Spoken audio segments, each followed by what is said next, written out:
we have two great speakers in this next session, and we're continuing, I think, our theme for the day of software quality assurance for regulatory compliance with our first speaker, Milan Kuvalcic from N26, which is one of the disruptor online digital banks. Germany, originated in Germany, but also attacking the US market, and has launched a new business account this week. Milan is head of quality engineering at N26. He's been a great speaker at a couple of our live events over the past year or so. I'm going to hand right over to Milan and let him introduce himself. Milan. Thank you, Matthew. I will just share now my screen, so you all have. Great. Thanks everyone for having me today. Always happy to take part at QA Financial Forum events in the last 2 years, and especially when visiting, but also now first time remote. And I hope you all enjoyed yesterday and today's talks. Very interesting agenda happening. As mentioned, my name is Milan, and today I want to talk to you about regulatory compliance in software development. And before going into the topic, it's good to have some background where I'm coming from. So Matthew mentioned where I'm working today in the last 2 years. I work for N26, the global digital bank, which has more than 5 million customers today. With operating on 26 markets with more than 2 billion monthly transaction volume, and all this possible only with more than 1,500 employees which work today for N26. We operate from 4 different locations in the world, and yes, we are a bank, but primarily we are a tech company which is building a digital bank. So we have more than 400 engineers which are working from different locations in Berlin as a headquarter, and Barcelona, New York also since 2 years ago, and Vienna is our office that we opened last year. We are the first German bank running on cloud infrastructure. That's quite important when we talk about compliance later on. And we're also holding the European banking passport, which allows us to operate in all EU countries together. We have no physical branches, no ATMs, no physical data centers, and no papers for our customers neither. So it's purely a digital experience. As a tech company, we employ a lot of different technologies which can help us to build such experience for the customers.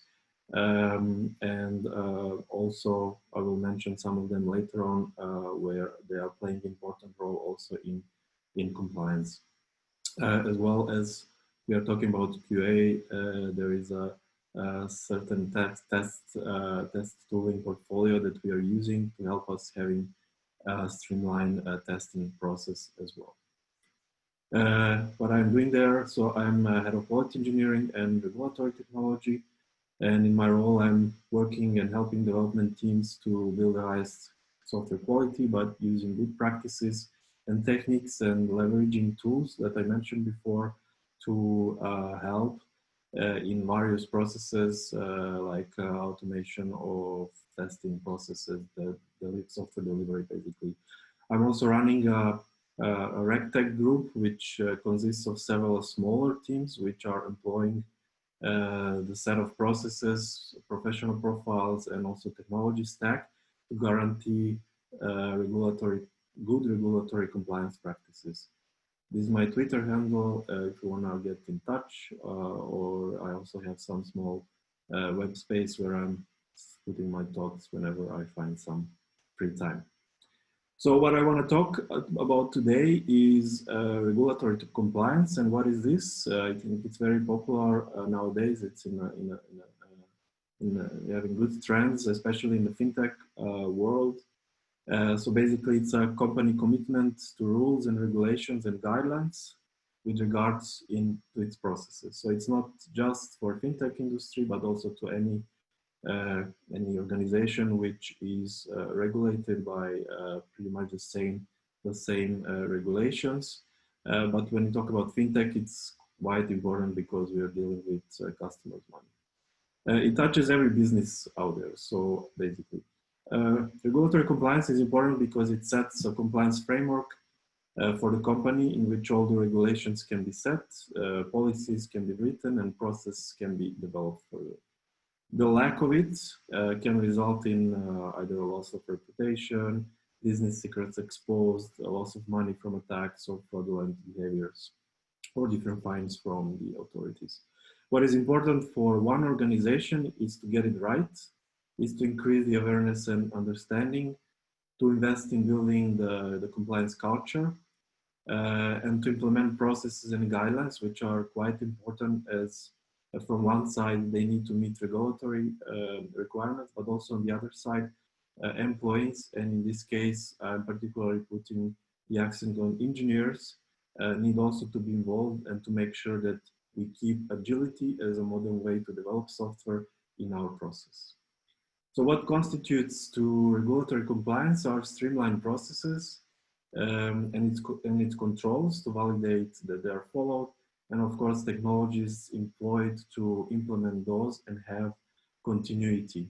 So when you put it like this on one white paper, it sounds very easy, but when it comes to implementing them and having the continuity, there are certain complexity that needs to be addressed.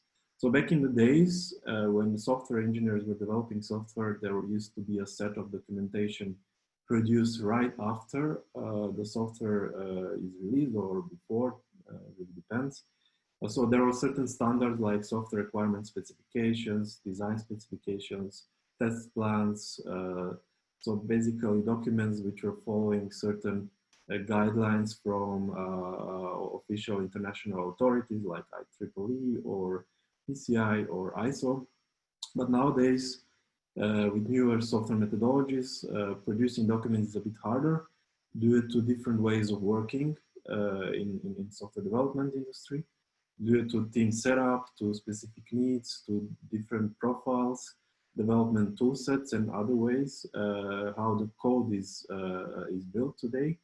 And there are no longer these frameworks like software design requirements, specification, etc.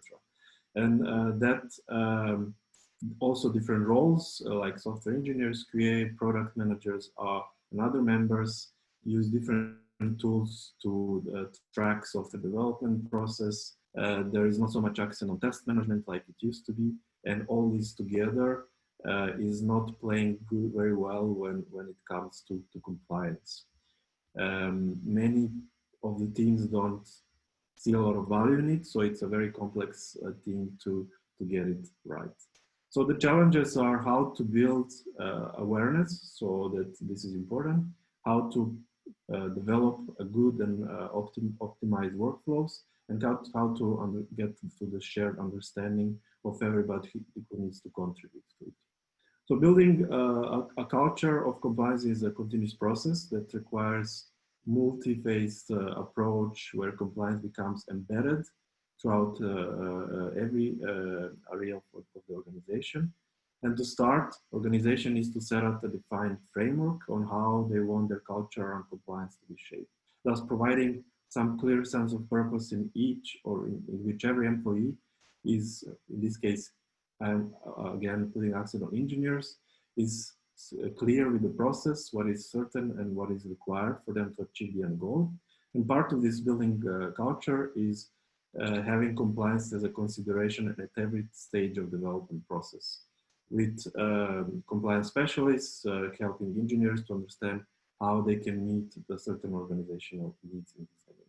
So this means that compliance needs to be considered as an end-to-end life cycle of a project or development of certain product, from initial phase of requirements gathering through development, service development, delivery, and then in the end reporting. So for an organization, to instill this directive within operation needs to ensure its compliance-focused culture, has the backing up from the leadership as well, and as a lack of visible support from senior management, it can lead to a limited, to a certain impact if they are not correctly set. So more importantly, a culture of compliance can be truly effective when institution or organization fully understands the regulatory requirements in a certain environment, which is constantly evolving. So this is key for organization to ensure that they remain up to date with changing regulations, which are happening nowadays often, as well as being able to understand how they can apply their own policies and controls to it. So good workflows not necessarily need to be built from scratch. So it needs to be analyzed and how the current process can be optimized to support compliance. For instance, many of nowadays startups which are working in fintech or other areas of regulatory organization can or are using tools like Jira or similar process tooling, which is very common, and leveraging those tools in terms of compliance is not that difficult if it's taken seriously and analyzed how it can support. Building policies, of course, that relate, some of the ones that relates to software development, like change management policy or testing policy, need also to build by having engineers involved in, because they will need to follow them afterwards. So having compliance as code is a big win, either by documenting it, compliance in the code, or developing features that are highly compliance related in a smart way to support regulation is less prone to issues, but also optimized for its maintenance later. So each piece of documentation or development is checked from two separate viewpoints. So first one is a viewpoint of those who write or implement, which is very important, that a person who is directly implementing needs to understand what is the story behind. And then the person who develops must have certain background of why is this so important. The second view is on the documentation or implementation is from the auditor, so who is directly checking. Good and consistent implementation or documentation can invite auditors to get very familiar with the topic and helps them to educate how the organization is addressing their internal process and policies in terms of regulation. There are certain challenges always in this domain, because it's always how to deal with some regulations which are written many years ago, and how they can be mapped to the processes and methodologies which are very new. It's very often said that agile does not go well with compliance, that it's missing a lot of aspects, but that is just because it's not planned, it's not considered as a concept to also support compliance work. From my experience working with auditors especially, they are very open to support and to understand how agile methodologies can help to adapt the way software is built nowadays. But they also require to see a lot of effort and a lot of written and, let's say, artifacts of examples that can support compliance. So how we approach this at N26. So one of the most important things is to explain why do we need to do certain things, what the value it benefits, because saying just that we need to meet certain regulatory requirements is not enough. We need always to explain why certain things need to be implemented that way. Then building good procedures, so they don't need to be always very rigid and very strict. They can be also very flexible.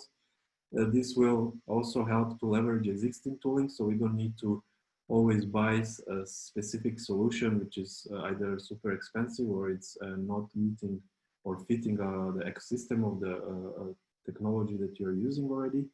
But leveraging existing ones, it's something that can help a lot. And then automating processes and its development, writing documentation is a key, because maintenance and the effort that you can put in building it in a traditional manual way is quite huge investment that does not pay off nowadays. How can software development practices such as continuous integration and deployment make compliance requirements easy to fulfill? So the answer is to make compliance directly into the pipelines. This requires certain effort by those responsible for all parts of the development pipeline, starting from engineers working in the development, or QA, or testers, or DevOps, or SRE, call them different ways. But they, in any way, they need to consider this implementing in their regular workflow. So I put some examples here, how existing tooling can be leveraged. For instance, GitHub as a code platform for building and reviewing code and versioning can be used as a code review and as approval. For automated tests as a compliance documentation, and building technical documentation out from the repositories of the service functionalities. And also the continuous integration tooling such as Jenkins can help in deploying artifacts which can feed also the compliance requirements such as test reports, or directly mapping to the functional requirements in Jira or Confluence. So this is a very good example of how existing tooling can be leveraged to support compliance needs in general.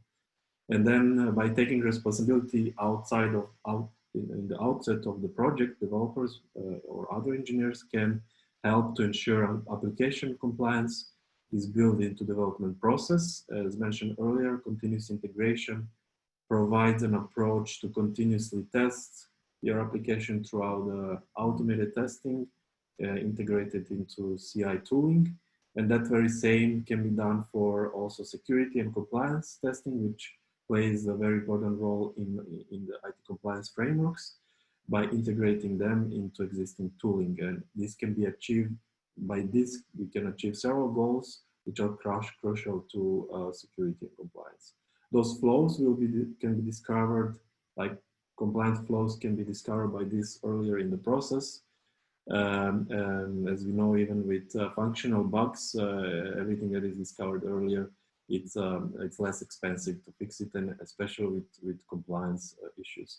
So the likelihood of engineer introducing compliance issues into the code base can decrease significantly by having this into the pipeline. When compliance test runs, for example, result of each commit, which is like a small change, they can ensure that the code to be committed is compliant with all necessary standards developed. And this is basically following the procedure or the policy that is developed for IT compliance framework. So that test failures can mean also build failure, which will not allow the code change to be deployed. Thus also the security or compliance issues being into production. One of the complexity that we face in our work is that we started as a European bank, firstly operated in Germany and then other European countries, but then we started also attacking the other markets like US and building preparation for Brazil, which is basically resulting in being a global bank which has multi-region, multi-currency, and multi-regulations to satisfy. So there is slight difference in regulations in outside of Europe, in the USA and in Brazil, which needs to be analyzed and how we can support that. So this would mean more regions, more regulations, more deployments, more tests, more reports that need to meet different regulations. This is just one example how our development pipeline could look like for different regions. And what I mentioned before, it just multiplies, but the platform still generates various tests, reporting, or deployment artifacts to support compliance in the same way, just in a more parallel approach to provide different content for various different entities in the global organization. One of the important things is for us was to understand how we can make sure that we don't duplicate, but we are very efficient and effective in the terms of compliance for a from global perspective. This is to build policies and IT controls which are globally valid. And one of the easy or good ways to do that is to map the framework to certain standards like ISO standard or SOC standard, which can basically validate the effectiveness of policies and controls in different regulatory worlds. To have region-specific controls execution because the artifacts are different, because the products are different per region. Then to automate different test reporting. So what I mentioned here, you can see that there are reports which are generated for different regions, and those are basically feeding the compliance documentation for different regions. Then adding additional steps in the pipeline, which are mentioned here to support documentation or compliance tests or different security test report is quite important to address when we consider having a global institution. And then compliance as a scope. So what I mentioned in the beginning, it needs to be considered as a requirement, part of all other functional or business requirements. That's the only or one of the optimal ways to have it successfully implemented.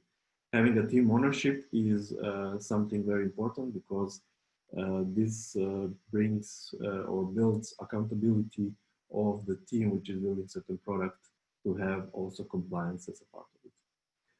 Of course, major part of the job or responsibility of engineers is to look for opportunities to make application development and testing more effective and efficient. And we typically think about this from perspective of ensuring the quality of it. But if we think about of compliance as a part of application quality, then there is a lot of training and education that needs to be invested to maintain continuous compliance. So this will benefit, will be felt throughout the entire development process, ensuring that less compliance issues or functional issues are present in the code base or in the platform system itself, which will be easily prevented or noticed or reported by having it into the regular development workflow. As we all know, the development pipelines does not just end when application is deployed to production. So there is a lot of monitoring or post production activities which needs to take place in order to maintain that there are no issues or that there are issues identified and mitigated as quickly as possible as other functional issues. And in this sense, compliance monitoring can help to keep the application or service in line with the proper security guidelines, regulations, and requirements.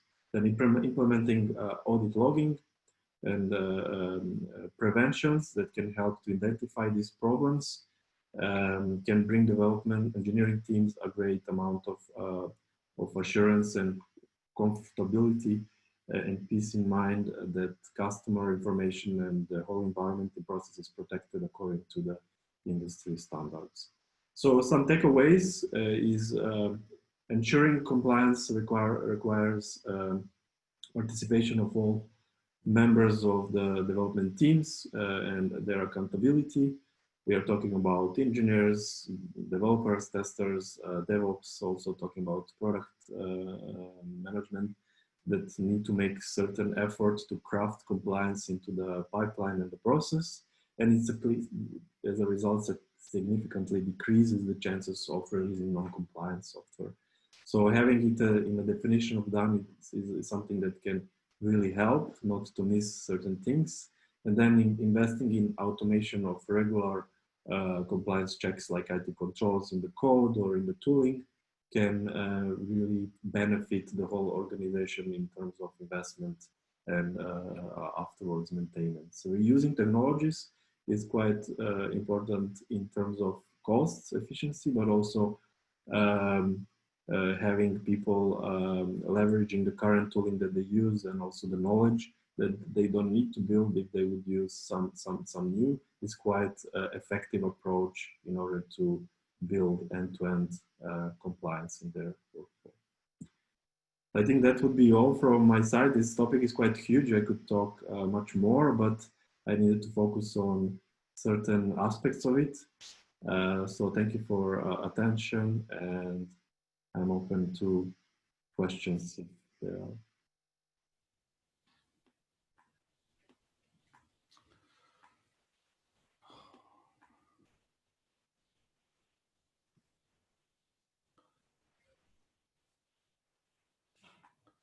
Yeah, I'm having trouble with my green screen. Sorry, Milan. Yes, we have got a couple of questions. Uh, I noticed though that you don't use the term DevSecOps. Is there a reason for that? And we have got one of our delegates who's asking if you could just explain a little more about how you manage, you know, as a not a huge global financial organization, how you manage to maintain success in your software development while you know stressing the importance of documentation. And how do you avoid a conflict with the need for shorter sprint cycles? So I mean, is this compliance requirement, is it does it conflict with the Agile Manifesto? So first, why I didn't mention DevSecOps as a role, because I don't think it's necessarily very successful if it's only one role. I believe it's a function that can exist in various different roles. So if software engineers or QA can also live the DevSecOps culture. So I think that's why I was emphasizing the culture, because the culture brings the value, and that's the way how you can incorporate the compliance needs into the agile processes. So if you just come up with requirements like it was before, you have clear requirements, it is very hard to justify and to implement this into the agile practice, because the current needs of software development are very dynamic, are very fast.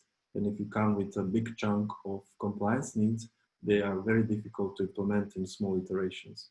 But if you come the same way with compliance needs, with small iterations, they are easily can flow into the same process that exists today.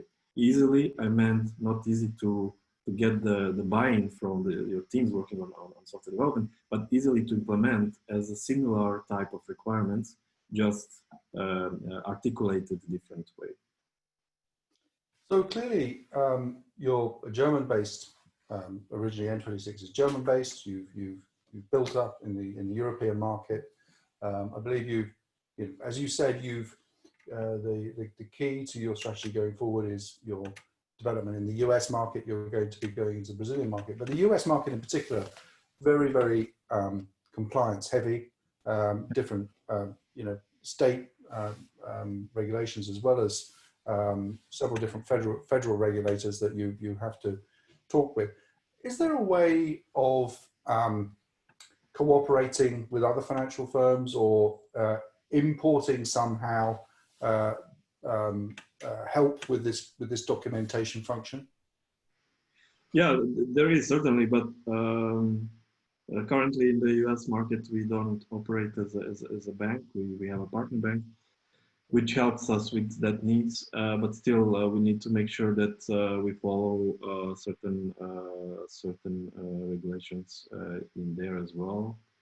I think the way to be compliant in various different markets is to have certain international standards that are followed.